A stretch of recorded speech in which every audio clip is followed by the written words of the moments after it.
episode 2 of the Lumberjack Lore Podcast.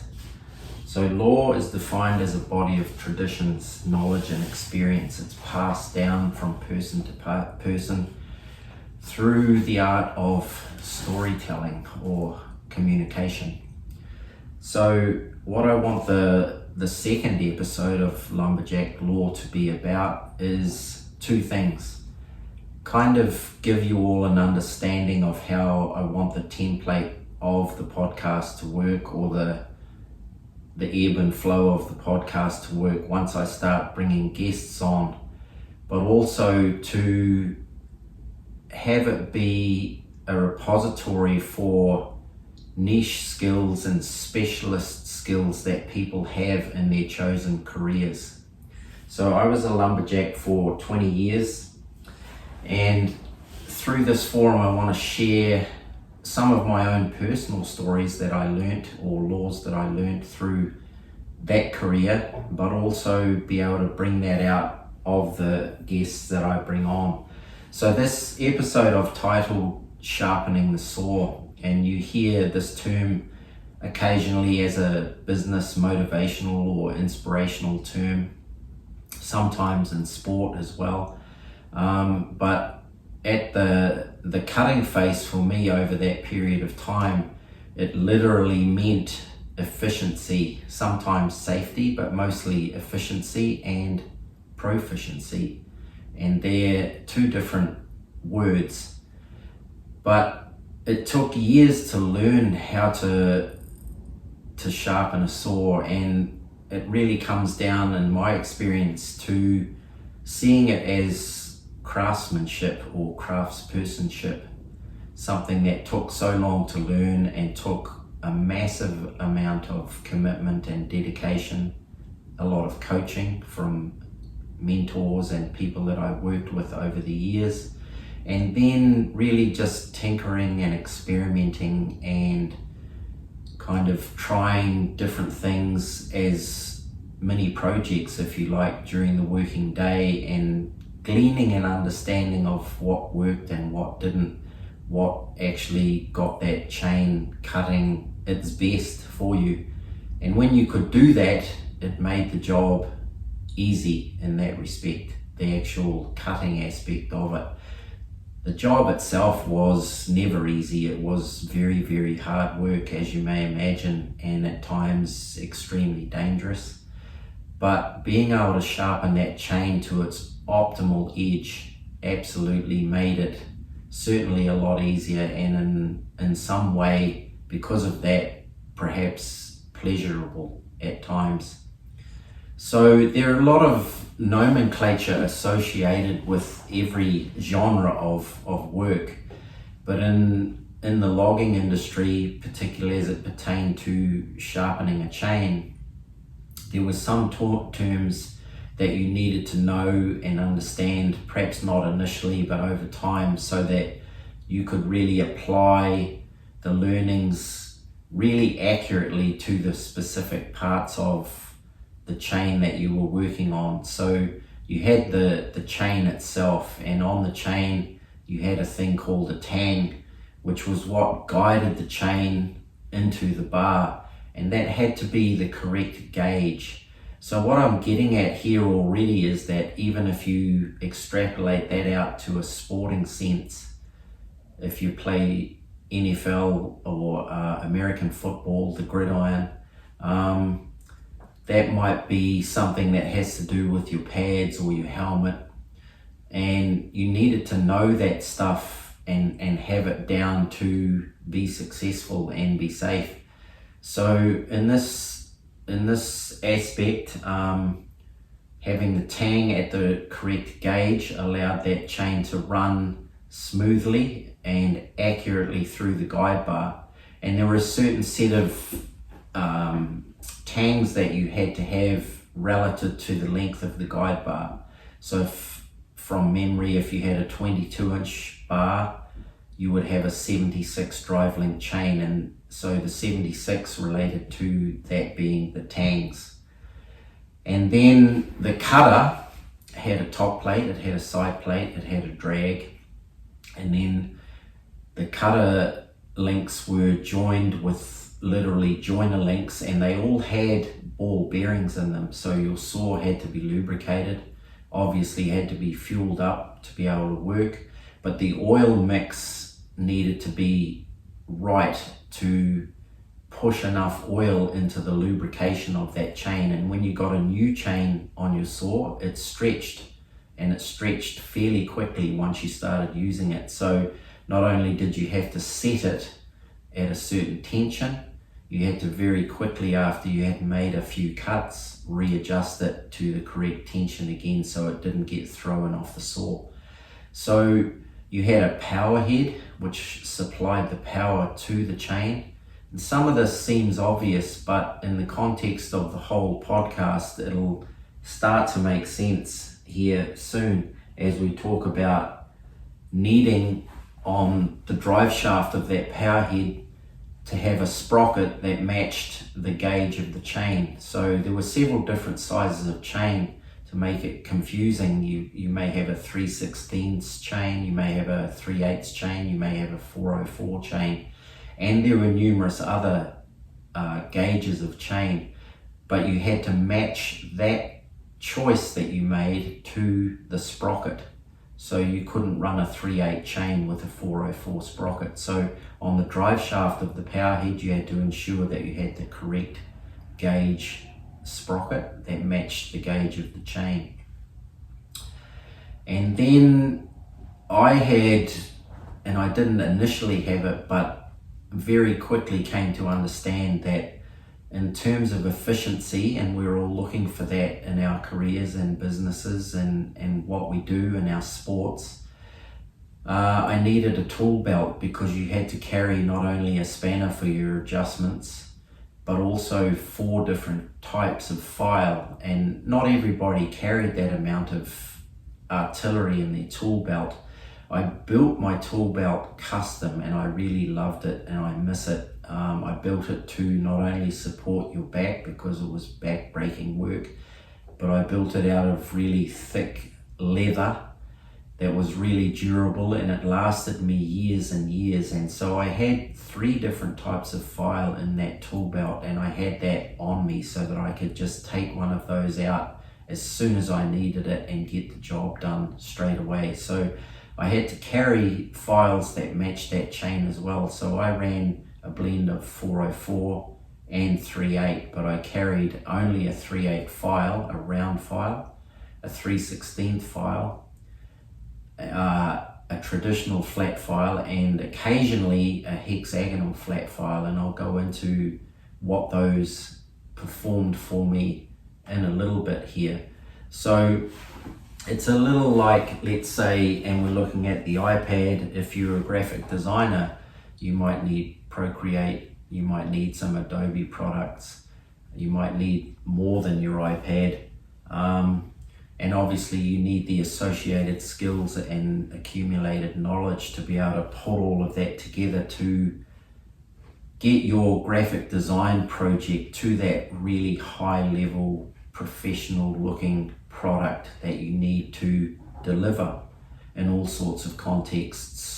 So that's perhaps my first kind of allusion to where I want this podcast to go, even though coming from a lumberjack's perspective, the principles that I'm trying to talk about are crossover principles. So you can apply them broadly and generally into any genre, and that's essentially in my heart where I want to take this podcast to once I start bringing guests on and be able to have conversations with them that bring out those unique skills that everybody has in their own chosen profession and their crafts, their little niche specialty areas.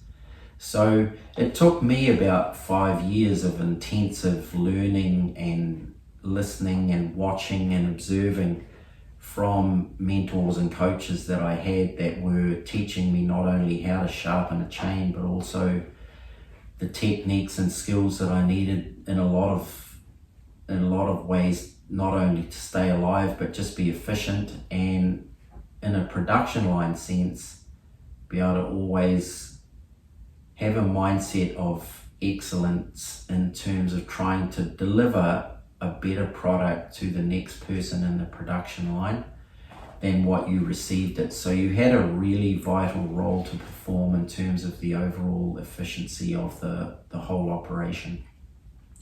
And being able to sharpen a saw was a big part of it.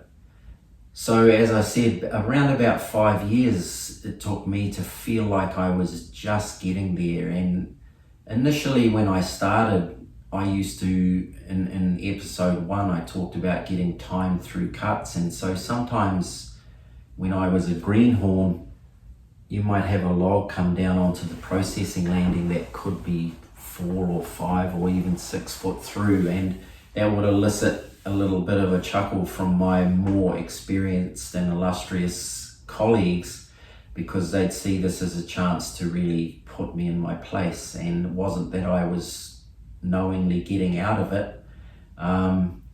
They just took the mickey and really had a crack at me and made me feel and know that I had a long way to go. So they would start a stopwatch, and these trees would get marked into log products, so you'd have a real accurate mark that you needed to get a nice straight cut on. And so as a greenhorn, I couldn't sharpen my chain. I had an underpowered saw, and it could take me potentially up to 3 minutes to get through one of these massive logs or stems that came out of the overall forest. And then to top it all off, occasionally they'd be crooked, because as I'll go into in a deeper way about the sharpening techniques, one side of my chain would be sharper than the other, or the cutter might be longer because I was taking more strokes off the left side than I was the right. And so it would take a couple of goes at a big log like that. You'd have to come down one side and then walk around it and finish it off on the other side, which would be the safe side, because these logs would roll. So if there was a slope on the landing, you'd have to release from the top side. So there's a lot of layers of complexity to what I'm trying to explain. And perhaps to highlight that is relevant also, in my opinion, to every industry.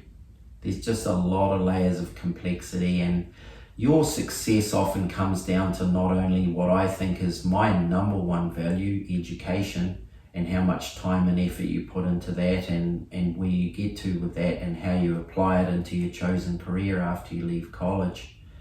But also the quality of your team, your coaches, your mentors, and where you start off in terms of the hierarchy of the organization, or the level of work that is it appropriate to what you're applying your skill level to, and you may be out of your depth. And so what I'm getting to, that in my case as a young lumberjack, a greenhorn as I was referred to, was that I was way out of my depth.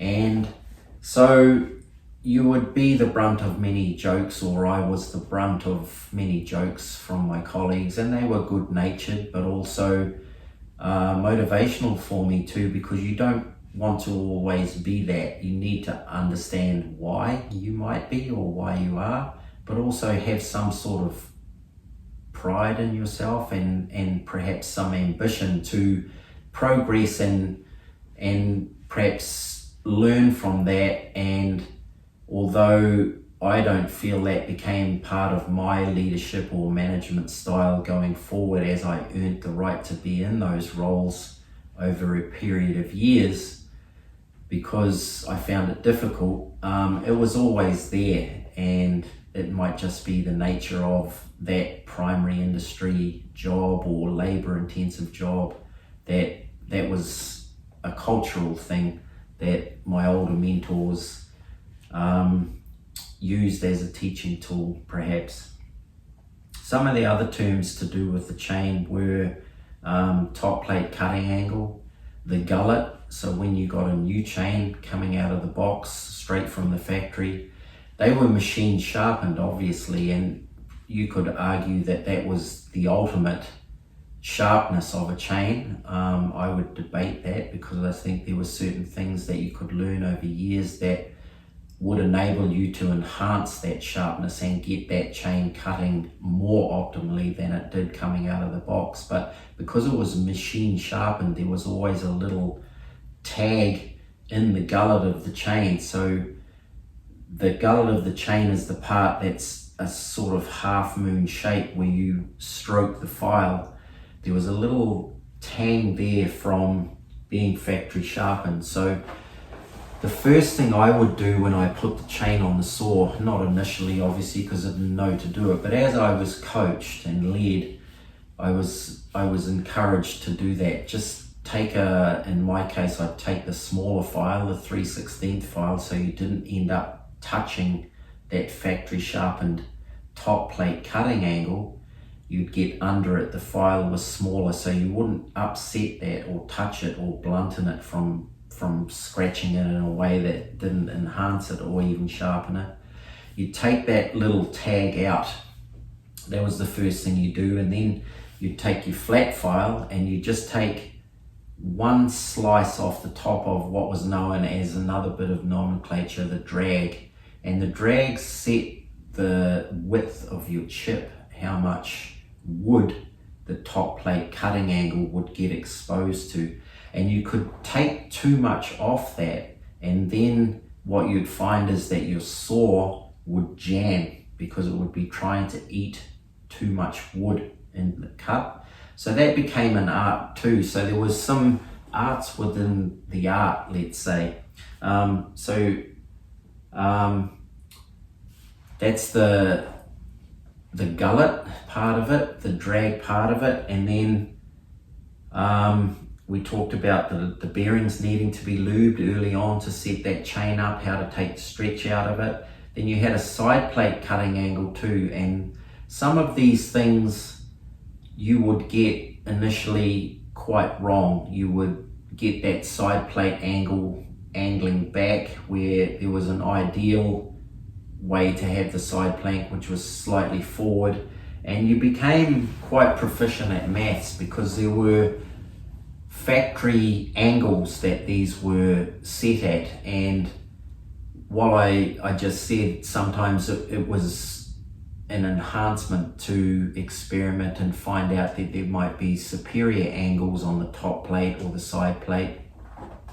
Initially when you're learning, you'd just maybe get that side plate angling back, and then that top plate, that meant the top plate didn't have any angle on its own edge to bite the wood.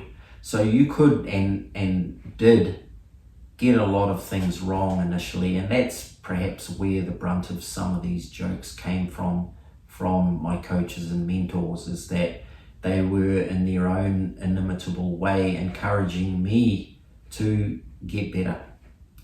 And not only would they tease you and use that as a tool, but they would actually come over and thankfully physically help you. So while they were hard, at some points they were also soft as well. And so that process over many years just made you better. And as I said, they didn't just use these styles or techniques in the context of sharpening. The felling of a tree was a whole other maybe series of podcasts, but one of the primary roles that I came to really appreciate in later years was that from mentors and leaders and coaches that I had, teaching safety was the number one priority. So learning how to sharpen a chain was underneath a few layers of importance underneath that initial layer of the primary responsibility being how to stay alive in one of the world's most dangerous industries. So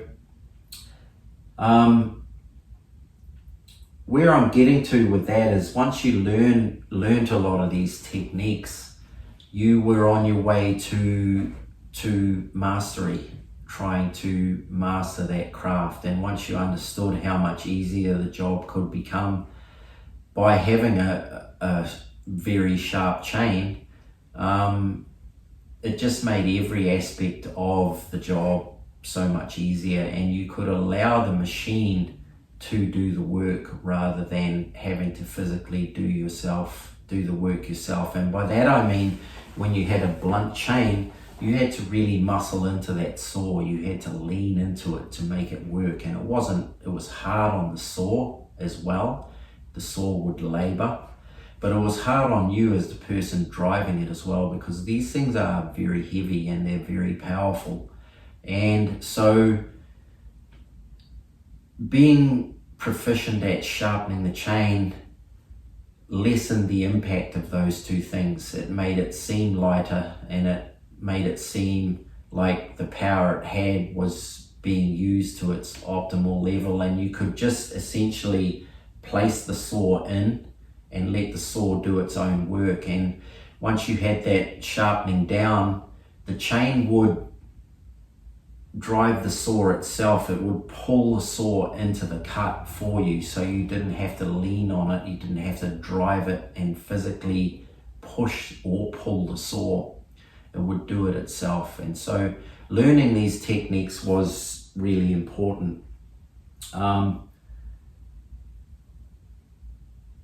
Getting proficient at it could make you a standout performer. So once I mastered, getting these big logs cut, these 4, 5, 6 footers in an efficient way, and getting my times down to a level that matched the coaches and mentors that I had, you could tinker around with that, and then you could start to make some little distinctions of your own and your own understanding of how that sharpening process went to try and leap ahead. And there was an element of competitiveness in the industry too, of course, as long as it was channeled and didn't compromise the health and safety of any other person that you were working with. And so you could have some fun in terms of competition as well. And so once again, it's that illusion, that crossover tendency to perhaps look at it in a sporting context of all the time and effort and commitment you put into learning something started to really come out. And then as you achieved a level of proficiency at it, you then enhance the people that you, in a sporting sense, were playing around. So in a rugby sense, perhaps the person or the positions inside of where you might be in the 1 to 15 role of a team, and each of the numbers within that team has very different and distinct roles. And if you could perform yours optimally, it became easier for those inside and outside you in terms of how that team and the individuals around you and in that team operated as well. So it just helped with everything, made everything more efficient.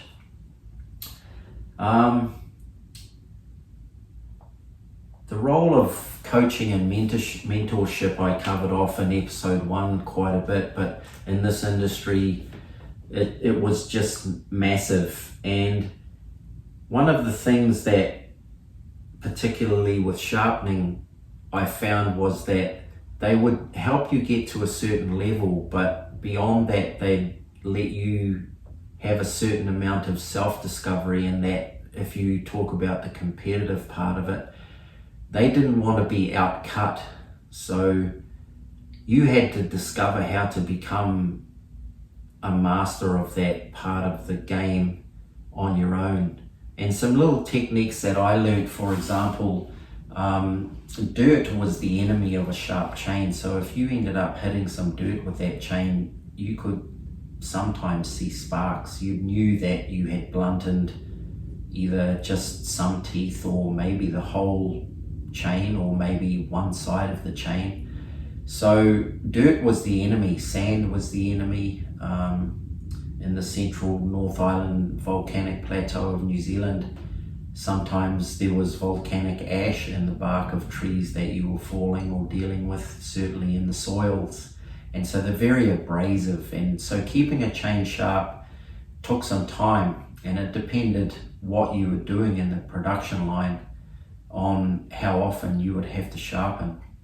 But as I said earlier, having my tool belt by my side was great, because you could just pull out the appropriate file and apply what I'm going to talk about next, whatever technique, to the sharpening process. So let me talk about that, for example, in terms of understanding it in a logging sense and how that might extrapolate into the theme of this that's starting to emerge and how it crossovers into other industries. So I had a horizontal technique where the bar would be straight up and down, and then had a vertical technique where it would be in a stump vise. And so the stump vise took a bit more time, and you had to hammer the stump vise in. That was in my tool belt as well, and you'd hammer that into a stump and do the vise up with the bar in it. And because the power head is designed ergonomically a certain way, that was a factor in how sharp you could get the left side to match the right, but also it came down fundamentally to whether you were a left or right hander. So what I learned over time, that for me the stump vise way was the best way. That was the way I could get the sharpest chain, the most accurate angles on both sides.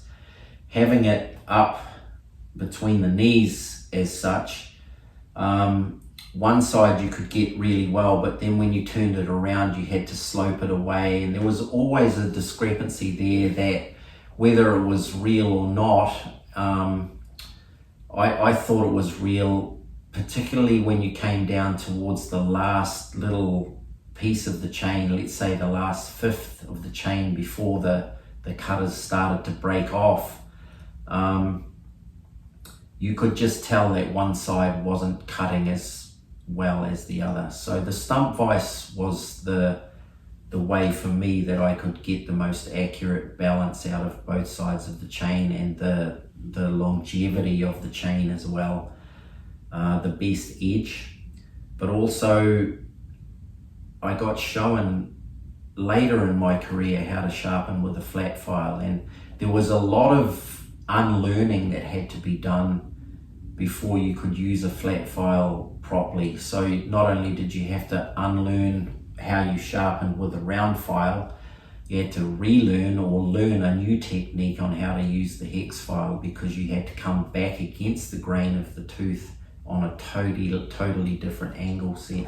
So there were a lot of challenges, and as I say, we're all faced with them no matter what we choose to do with our working lives.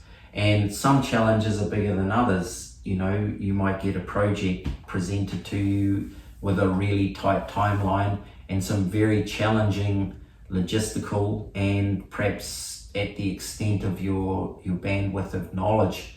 And so a lot of this for me was learning about those business aspects from being on the felling face, of getting these large farm forested trees to market. And it's really important, as I stated in the first episode of Lumberjack Lore, to say that the forests that we all worked in, and when I say we, I encompass the logging group that I knew, thousands of men around the country of New Zealand that worked in that industry, were working in farm forests. They were man-planted specifically for the products that surround you all in your homes and your offices, and nearly everything we do. Our paper products come from mostly farmed forests. So it was an industry that I became very proud of, and over 2 decades had a very long commitment and passion towards. So that craftsmanship really came through over time and over self-experimentation, because as I said, some of these discoveries you had to make for yourself, and it was a lot of thought that went into it in terms of thinking that you might have got to mastery and then understanding, okay, well, what would happen if I tried this? And so in terms of that, we start to come into emotional aspects such as courage, for example, where you say, what have I got to lose? I'm just going to try this, and I don't think it will fail, but if it does, then I'll just go back to the way I always did it. But that's innovation as well.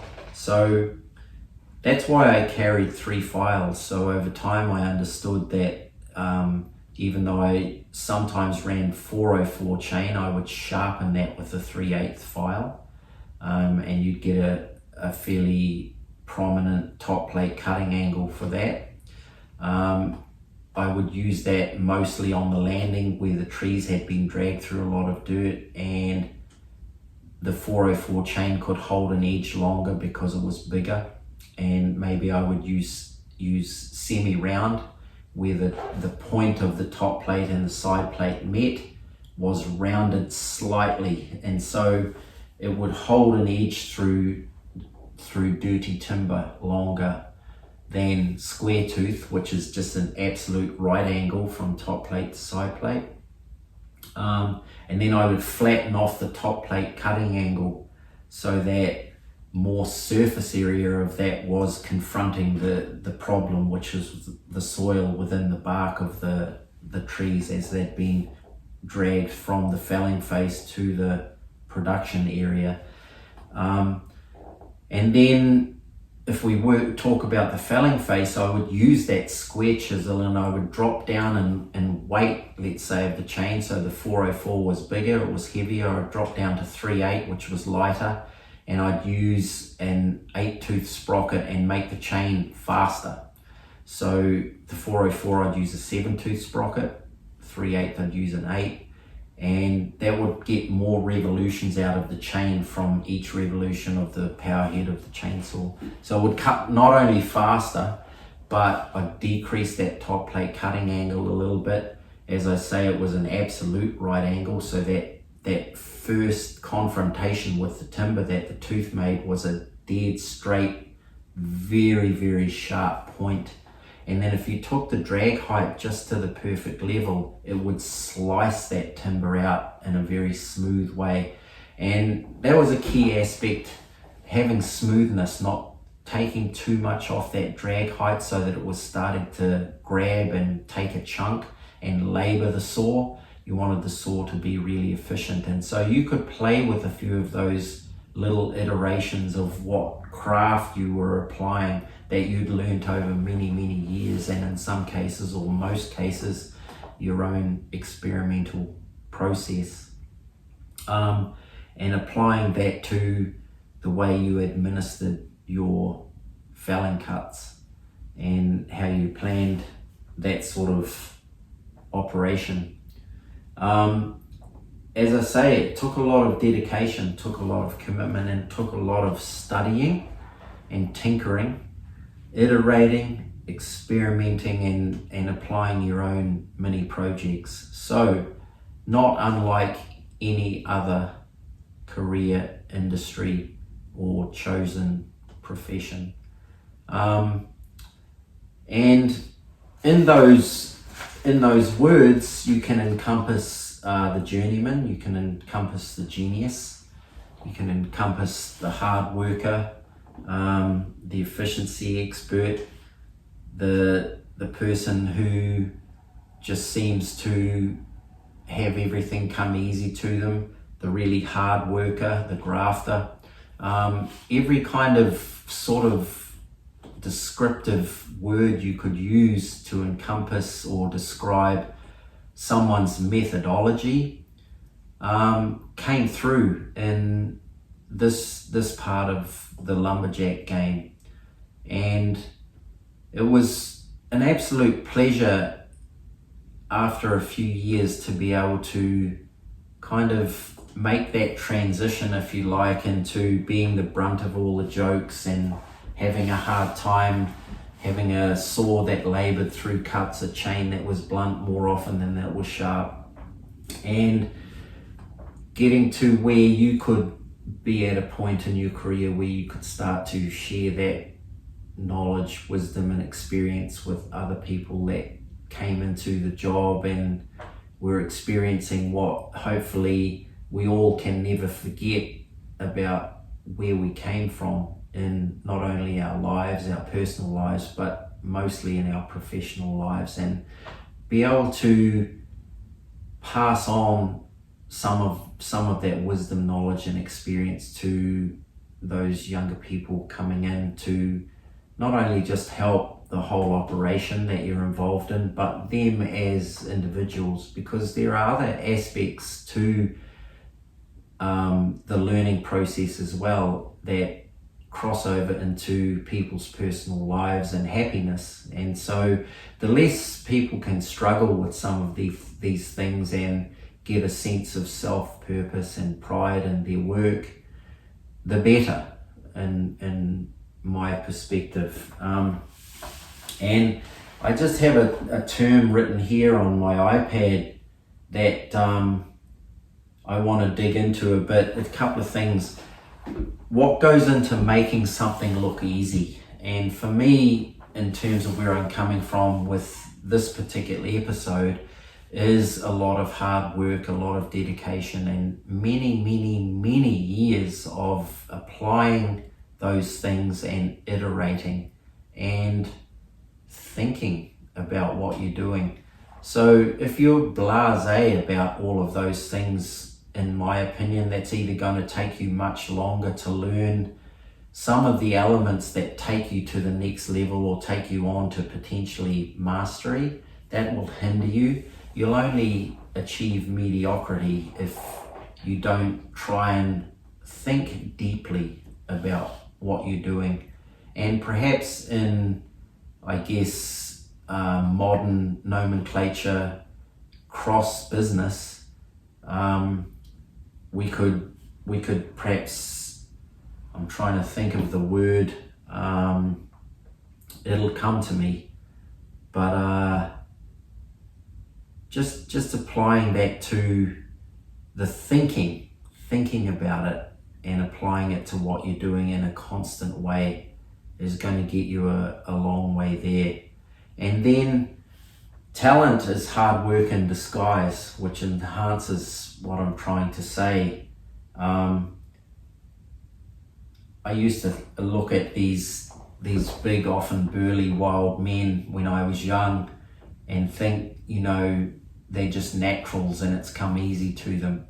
But after putting in my time and earning my own years in the game, I really started to understand how hard they had worked at that, and having an enhanced level of respect for them and what they were doing, and just the craftsmanship that they were able to demonstrate with this very, very niche, small part of the lumberjack game, but a really, really important aspect of it that made you proficient and efficient.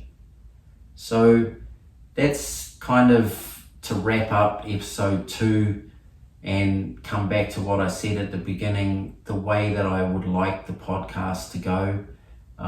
It's not really going to come alive for me until I get guests coming on here and can have these conversations with them and hopefully ask the right questions to elicit the right answers.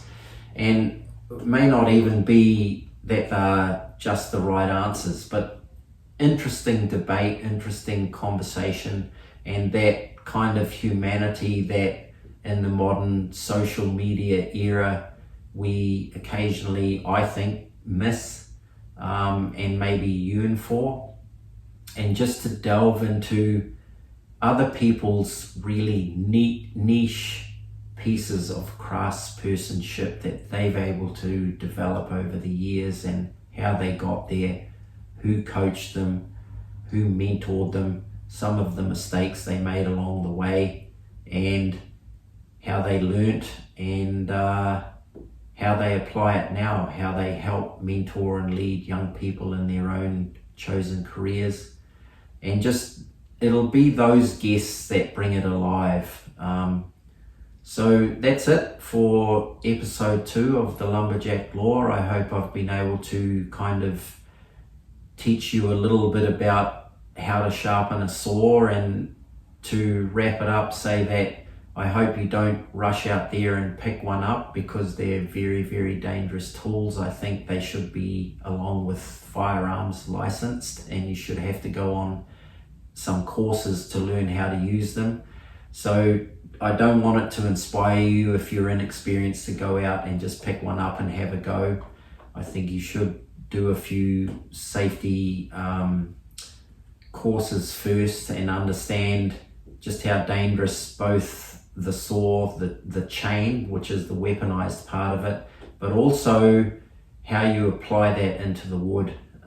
That's a key aspect of staying safe too. So, but that's a part of the industry that over 20 years I feel I really never mastered. I tried to. Malcolm Gladwell's 10,000 hour rule easily applies, but I feel like I never really got there. And so in some ways, I encourage you all to think about that too, and feel that way as well, because there's always another day tomorrow. There's always another step to take. There's always another iteration of the best version of you, what you can be today. You can always be better for tomorrow. And so that's Lumberjack Lore, episode 2.